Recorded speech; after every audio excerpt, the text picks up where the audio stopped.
Welcome back to Asem zoologist YouTube channel. तो आज मैं आप लोग के साथ इस वीडियो में डिस्कस करूंगा नेचर ऑफ जीन, कि जीन का नेचर किस तरह होता है। हम हिस्ट्री इसमें डिस्कस करेंगे, कंपोजिशन, स्ट्रक्चर, जितने भी पॉइंट्स है composition, structure wise and function wise हम इस वीडियो में डिस्कस करेंगे नेचर ऑफ जीन के बारे में। तो सबसे पहले अगर हम डिफिनीशन की बात करें, definition of a gene, the fundamental unit of heredity originally defined in 1909 by William Johnson. ये हमारे पास हेरिडिटी का फंडामेंटल यूनिट क्या होता है, ये जीन होता है, और ये फर्स्ट टाइम विलियम जॉनसन ने ही डिफाइन किया था। ये बॉटनिस्ट था। प्रॉपर्टीज़ ऑफ जीन की अगर हम बात करें, genes are region of DNA और RNA that determine the amino acid sequence for a protein. अब प्रॉपर्टीज़ की अगर हम बात करें तो जीन्स क्या होता है, ये हमारे पास डीएनए या आरएनए का वो रीजन होता है, वो पार्ट होता है, वो यूनिट होता है। ये रिस्पॉन्सिबल होता है, ये डिटर्मिनेशन करता है सीक्वेंस ऑफ अमीनो एसिड्स, मतलब इससे प्रोटीन बनता है फ्यूचर में। जीन्स कंसिस्ट ऑफ कोडान से मिलकर बना होता है 3 nucleotide sequence that specify particular amino acids. जब ये 3 अमीनो एसिड सीक्वेंस बनाता है तो ये एक ख़ास किस्म के अमीनो एसिड बनाते हैं और फिर ये प्रोटीन सिंथेसिस करता है। तो ये हमारे पास कोडान से मिलकर बना होता है। The genetic code is the same across all non life forms. ये जितने भी जेनेटिक कोड होते हैं ये मतलब ये सेम होते हैं, जितने भी लाइफ होते हैं, लिविंग ऑर्गेनिज्म होते हैं, ये सेम होता है इन सब में। Discovery of the nature of gene की अगर हम बात करें, किसने डिस्कवर किया? Archibald Garrett and William Bateson 1902 found that certain disease were caused by simple recessive Aleel indicating Mendelian traits. अब नेचर की अगर हम बात करें जीन की, तो गैरेट एंड विलियम बेटसन ने क्या किया, इसने कहा था कि जीन्स क्या होता है, हमारे पास ये डिज़ीज़ होते हैं, ये डिज़ीज़ काज होते हैं, कुछ ऐसे अलील होते हैं। जीन्स के अल्टरनेटिव फॉर्म क्या होता है, ये अलील होते हैं। तो हमारे पास वो रिसेसिव अलील होते हैं, इसकी वजह से मुख्तलिफ़ किस्म के डिज़ीज़ ये काज होते हैं। तो ये जिस तरह मेंडेलियन ट्रेट्स उसकी तरफ ही इशारा करते थे, उसने भी इस पर बात की थी। Garrett discovered Alkaptoneria and proposed that inherited disease result from enzyme deficiencies। अब इसने भी ये टर्म डिस्कवर किया गैरेट ने।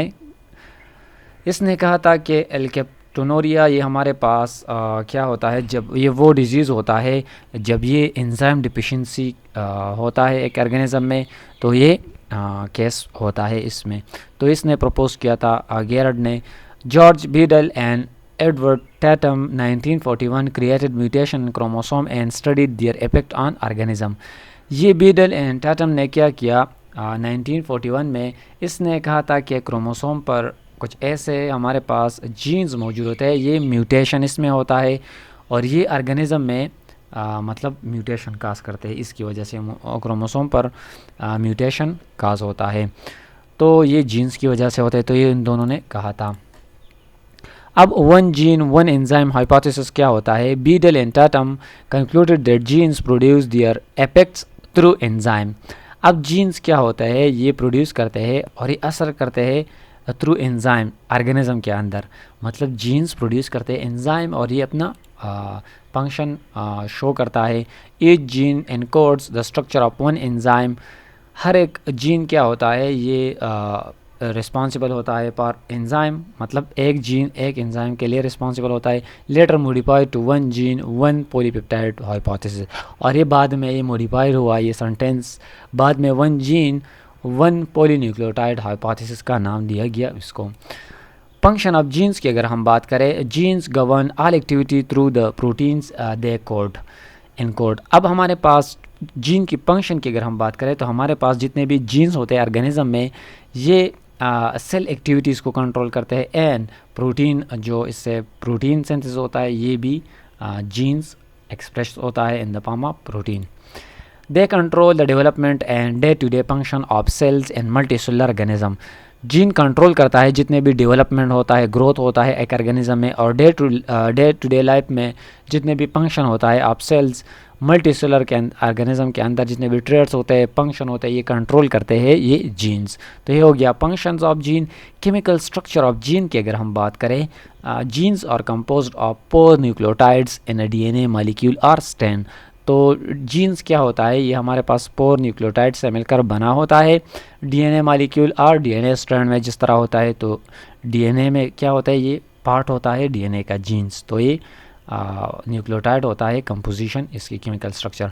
A sequence of codon in a gene specify the amino acid sequence of the encoded protein. अब ये gene में हमारे पास कोडान मौजूद होता है, सीक्वेंस मौजूद होता है, ये ख़ास कर अमीनो एसिड्स बनते हैं। मैं जिस तरह आपको बताया कि ये कोडान 3 कोडान कंबाइन होते हैं, एक अमीनो एसिड बनाते हैं।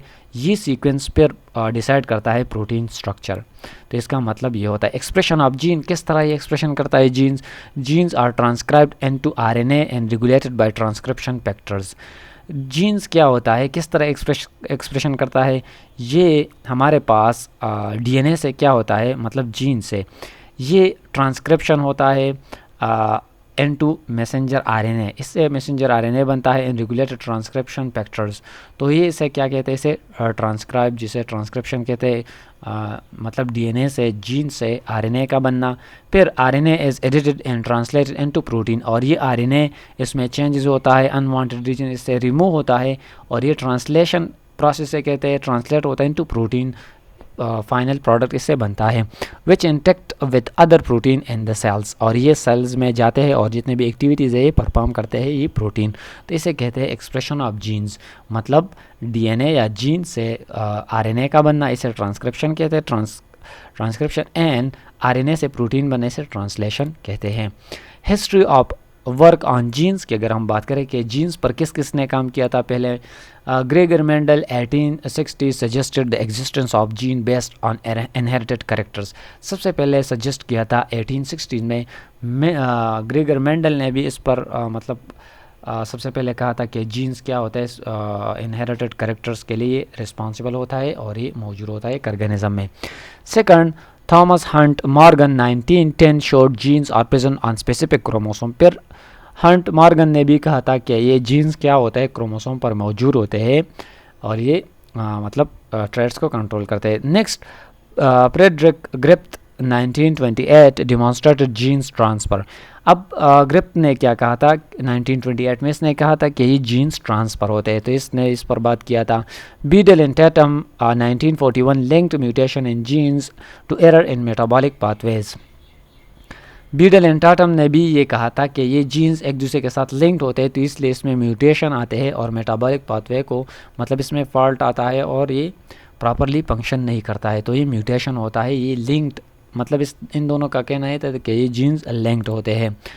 Avery MacLeod and McCarty 1944 showed DNA holds gene information. इन दोनों ने भी ये कहा था कि ये इसमें क्या होता है, डीएनए में जीन्स मौजूद होता है और ये इंफॉर्मेशन कोड करता है, इसमें स्टोर होता है।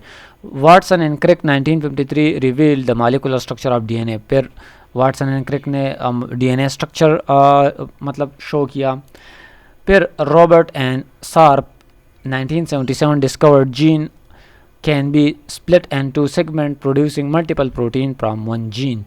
अब इन दोनों ने रॉबर्ट्स एंड शार्प ने भी ये 1977 में डिस्कवर किया कि जीन क्या होता है, इसकी स्प्लिटिंग भी होता है सेगमेंट्स में और ये मल्टीपल प्रोटीन एक जीन से ये प्रोड्यूस हो सकते हैं। तो ये इन दोनों का कहना था। तो मुख्तलिफ साइंटिस्ट ने उस दौर में जीन पर काम किया था और अब भी उसमें बहुत एडवांसमेंट जारी है और इसमें और भी काम मतलब साइंटिस्ट कर रहे हैं। तो ये थी कुछ बेसिक टर्मिनोलॉजीज अबाउट जीन। उम्मीद करता हूँ कि एपिसोड को लाइक करेंगे, दोस्तों के साथ शेयर करेंगे और हमारे यूट्यूब चैनल को ज़रूर सब्सक्राइब करेंगे। Thank you so much for watching, bye.